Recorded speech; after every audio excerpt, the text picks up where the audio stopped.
Hello viewers, welcome to my channel. In this video I will show you how you can disable your USB ports using two methods. So first one, just right click on your start button and then go into device manager.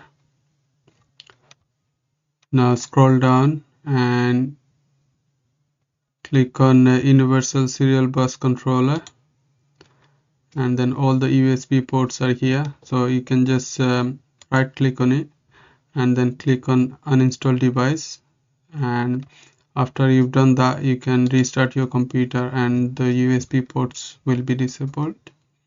The second way you can do is click run, or just press Windows plus R.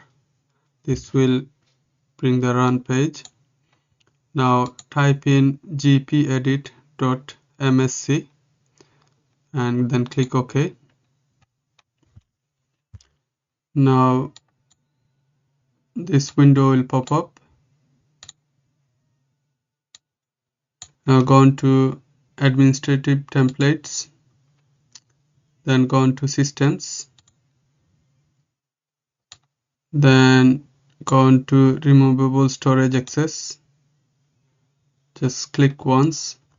Now all the removable ports are here. So if you want to CD on DB drive, deny access, removable disk, deny execute access, deny read access, deny write access. So you can do all of that from here.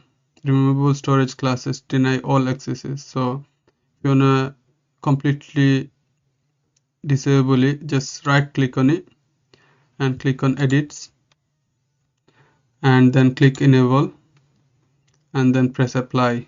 This will disable all your USB ports, including the mouse and keyboards if it's connected by USB.